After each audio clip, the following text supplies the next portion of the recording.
What's up, tribe? How you guys doing? Go ahead and hit that subscribe button. I hope you like this video. This is your review for Chasing Atlanta, season 6, episode 7. Child, I'm trying to get caught up. So we start this episode off. I feel like I carried over a little bit on my last review, but this episode it started with the conversation between Berlin and Kendra, where Berlin was talking to Kendra about what had happened with her down to the airport with Wayne, and Kendra said, "Baby, you need to take that over there to Wayne because me and Wayne got our own set of issues, and I'm really not trying to invite nobody else's problems into our situation." She was very polite about it, and but she basically was very clear, like, I don't have nothing to do with this because like I said, me and Wayne got our own situation, and I just ain't got time. I cannot. Okay. So then we go down to the radio station, and we have Tonka with Rico taking over the We Are You radio station. That is an LGBTQ radio station.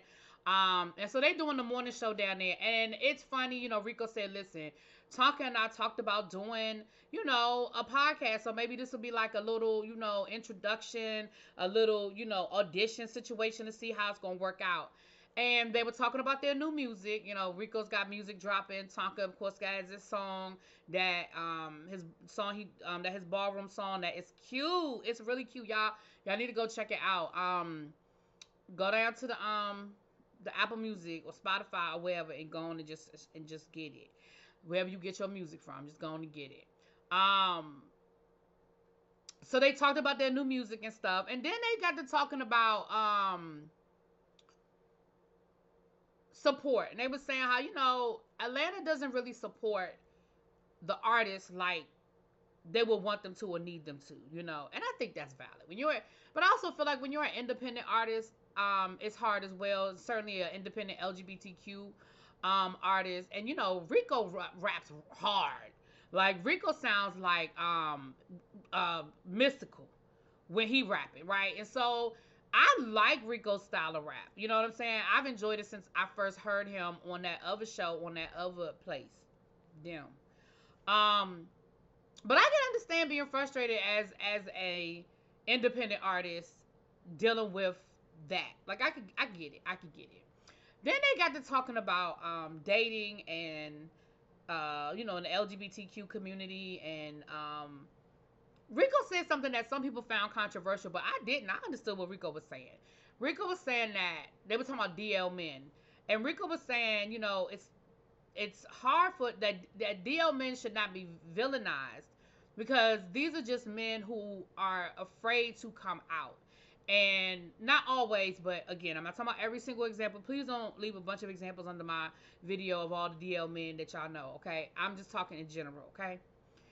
And Rico was saying how did he say black women or just went straight women? I don't know. I'm going to say straight women. I think he said black women, though. But he said because black women, I'm going to just say black women. Rico, Rico, don't cuss me out if I'm saying the wrong words. Because I don't remember if you said women. I'm going to just say women. Because I don't want Rico to go live and cuss me out again, okay? So I'm just going to say women. Rico, don't cuss me out. But I think the point he made was valid. And what he was saying was that women do not accept bisexual men the same way that men accept bisexual women, generally speaking. But his point is valid. When a woman finds out that a man has been with another man, whether it was experimenting, whether it was a past relationship, whatever, women, and I know this to be a fact because I am a woman and I'm in spaces where women talk, okay? Women are like, ooh, hell no, hell to the nah, nah, nah, nah, nah. But let a woman have had a drunk night in college. Let a woman have been, got their heart broken and found solace with another woman for a couple of months or a couple of years, and now they want to jump back over to the other side. Nobody has a problem with them. They're not villainized the same way. And so it does put men, especially men who truly are bisexual, right? Men who are truly bisexual, right? It does put them in a space where they're afraid to be honest and be open with people about it. I agree. I understood what you was trying to say, Rico. And again, Rico wasn't saying every single, that it's all on black women.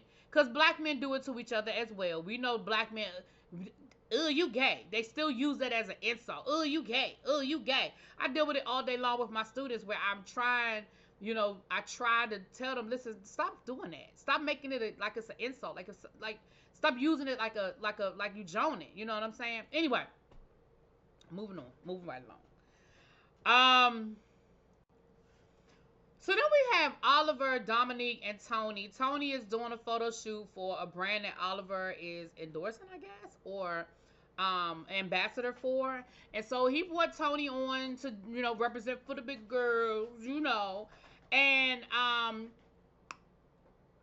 Dominique is there sort of I don't know if he was fully doing like creative directing, but he's there to help Oliver and to get more experience in that space because Dominic is trying to move into that space or is in that space. I shouldn't say trying to move into that space. So Tony and Dominic get to have a conversation, and they sort of just kind of, because they haven't really had a chance to really spend a lot of time with each other and get to know each other. So this was kind of an opportunity for them to, get to know each other and all of that. And so,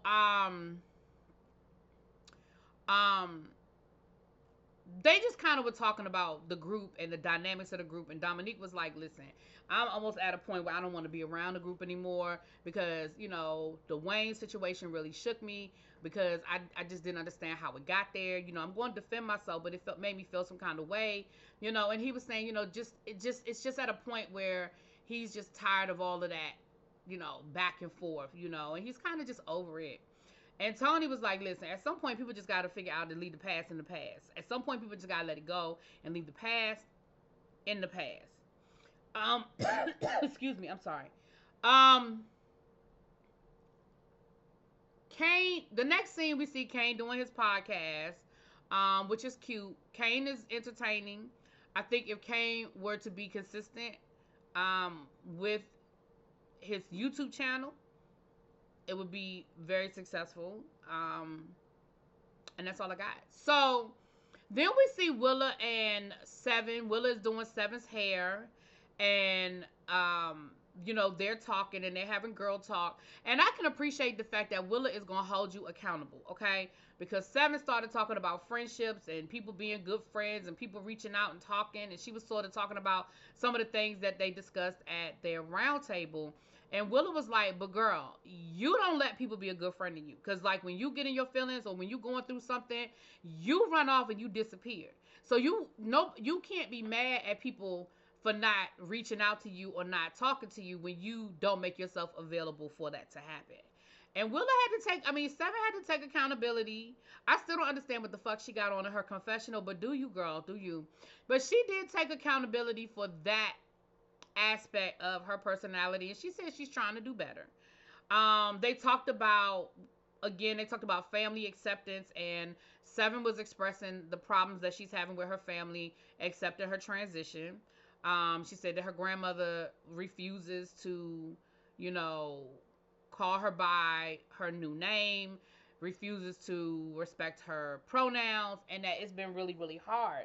She said her and her father are having, some dialogue, but it's just been really hard for her. And, Willa was saying, look, me and my grandmother, because Seven was trying to say, well, they're just old school and this, that, and the other. And Willa was like, because my granny is old school. My granny is Bible thumping, church every Sunday. She said, but that's my baby. And she has always respected me. She has always called me Willa. And she has always respected who I am. So if they want to, they can. They choose not to. And I ain't giving them no passes. I said, I know that's right, Willa. So then they started talking about they're going to do the speed dating with Oliver and Dominique, child. So I'm sure that's going to be a whole situation. Okay, I'm sure that's going to be a whole situation. So then we see Troy and Oliver down to the putt-putt golf. Now, we know what happened last year at the putt-putt golf. I'm going to be honest with y'all. That is where I exited stage left last season. I think that's the last review I did last season. I'm sorry, Dario. I still love you, boo. But I feel like that's where I exited left last season because after Troy sat up in that damn putt-putt crying and Oliver walked off, I just didn't know what else to do with that. I didn't know what else to do with that. Now, Oliver is whooping Troy's ass down to this putt-putt situation. I like it. We have a putt-putt situation like that here in D.C. It's an indoor putt-putt adult situation called Swingers. It's real cute. If you're in the D.C. area, go check it out. It's a fun time. And it's definitely a great date night. I ain't going on a date there. But if I was dating, I would suggest it. But it was a good time when me and my friends went. Anyway, I went with couples. It just wasn't all couples. It was some TMI. Mm-mm. Now, Oliver, I saw your review and I saw you say that you just wear whatever you wear. You really don't give a damn what people think about what you wear, because sometimes you just got to put something on to get to the scene, to do the things of the things. And you say you just got big balls. So let me say this to you, Oliver, and I love you. You know I love you, boo. I'm gonna say this to you the same thing I would say to a woman that has big breasts. Just because you have big breasts don't mean that you have to violate my eyes with bad bras. Okay? I have big breasts, and you gonna have to just invest a little bit on what goes on underneath your clothing. Sir, if you have big balls, I'm gonna need you to dress accordingly, because I don't want to see them. And I felt like if I had to see your balls and that glimpse that they showed us, then everybody down to that putt-putt situation saw your balls. And not in a good way. So I need you to invest. I don't know what the men wear that have big balls. I know what women do when they have this situation. I don't know what y'all do, but I need you to do it. Now, I love you, sir, and I love you down. I ain't saying you can't wear, I ain't saying you can't wear your your little rompers. But you can't be free balling, literally and figuratively. Okay. Now that's all I got for that. Troy and Oliver were just saying that they were glad that they were in a good space and that they were moving there. And that they were just in a better place than they were last year when they went to the putt situation. Okay. So then they get to talking about the whole we were born situation, and Troy is letting Oliver know that Jatwan reached out to him and told him he want that old thing back, and that he feels some kind of way about their relationship not being as close as they once were. And then Oliver was saying how his situation with the trip and how things that he just felt like Jatwan and Belerna just a lot, because he called he said them as a group that they're just a lot, that no matter what they do it's always a lot. So Oliver agreed to have a conversation with Jatwan to try to just resolve it and get to the bottom of it once and for all, so they can just move onward and upward. Okay. Then we have a scene with Tonka where he is talking to his family. We get to meet Tonka's family, and he's talking to them, and basically he is letting them know that he is non-binary, right? And he is letting them see. I'm doing it. Tonka, please forgive me, baby. I did it. I sat there and I've been calling you he this whole episode. My apologies. Charge it to my head, not my heart. But Tonka is letting his family know that her pronouns are she. Was it she, her? She, her, they? Is it she, her, they? And that she is non-binary. The family seem to be in stride with it. They cool with it. And let me say something to y'all. For all y'all people that was laughing at me when I posted that picture, happy birthday, by the way, Tonka. Posted that picture of me next to Tonka down to the Boss Baby Boys when I probably came to Tonka's belly button. Don't be calling me short. Call him tall. Talking about something, dang, really be, you really are short. No, Tonka is tall. Tonka like 7'2". He ain't that tall. But Tonka tall as shit. Okay? Y'all saw in that picture when he came up in that house next to his sister. You saw how tall he was. Anyway. So shout out to Tonka. And again, I'm going to try my best to not be disrespectful and respect your pronouns. Okay? Then we see Rico meeting up with his boyfriend. Listen, Rico, I don't even want to talk on this because I don't want you to cuss me out again. But let me just say this, and then I'm done with this whole situation. Rico is ready for more. He agreed to the open relationship, but now he changed his mind. He don't want it no more. But the boyfriend is like, no, I'm kind of good. I'm kind of good where we are. It was at that moment, Rico, that you should have known that y'all weren't on the same page and exit stage left. And that's all I got to say about that. I ain't saying shit else about Rico and his boyfriend. I ain't got nothing else to say to that. I'm done. So, Tonka and Oliver have a performance where Tonka gets to perform his song. He looks so, damn it. She looked so cute. I love that little plaid skirt outfit with the little leather beret and all of that. I was here for it. And once again, Oliver, had on his little romper. But Oliver gonna always give you a performance. I'm just gonna pretend like I didn't see his balls again. Moving on. But it was a great performance. Shout out to you, Taka. Oliver said in his review that afterwards you were crying because you were just so full of emotion. You were so nervous beforehand to perform, and you were just so full because the performance went off so well, and you had the support of the people. And I love that for you. I love that for you, Tonka. Okay. Now that was just some off the wall. Oliver said it in his review type shit.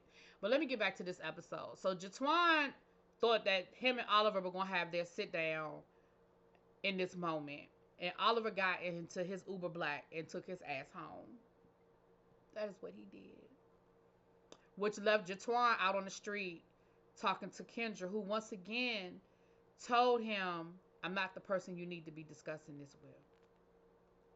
Now, Kendra did say that Oliver can be a little condescending sometimes, and that his attitude about things can make you feel that way, and she understood it, but she also said, "I'm not the person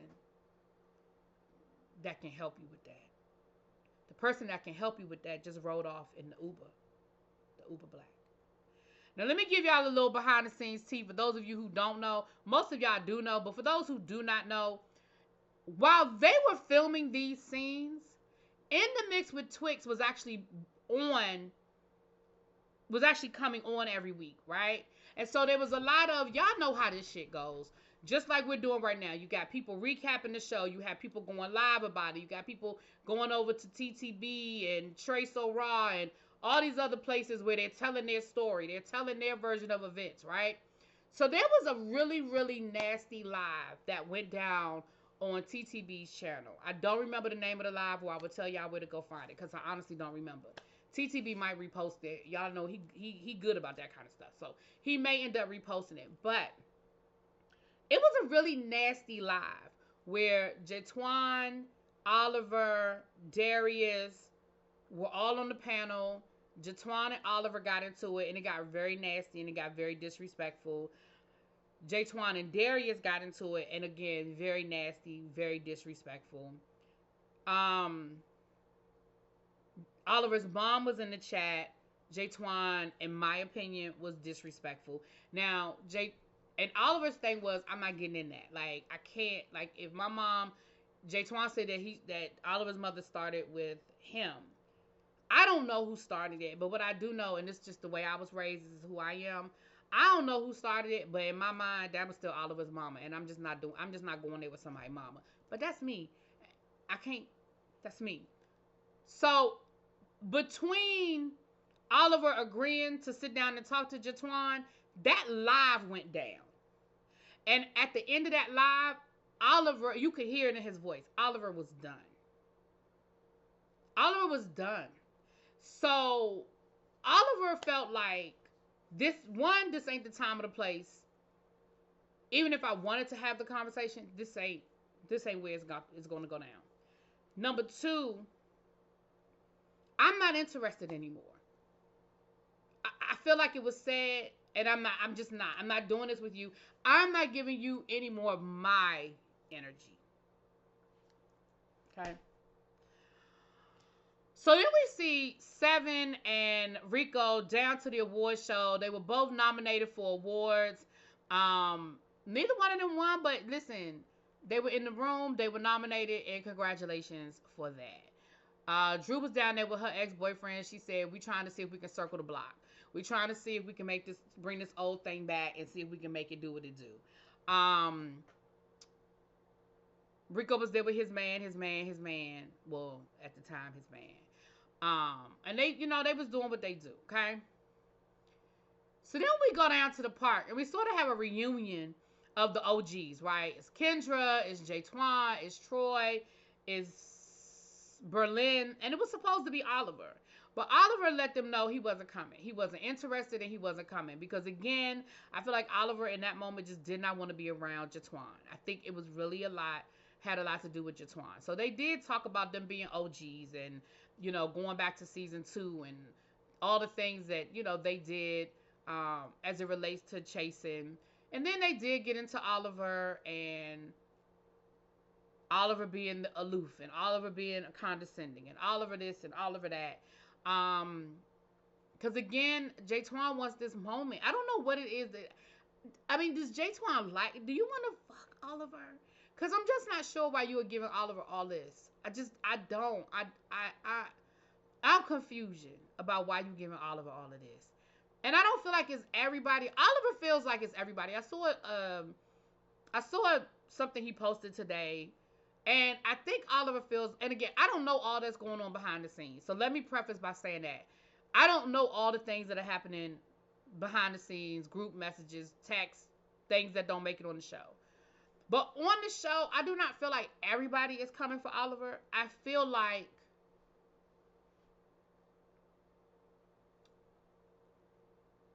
don't feel like everybody's coming for Oliver. And I'm gonna leave it at that. But that was pretty much the episode. So y'all let me know what y'all think, and I'll talk to y'all later.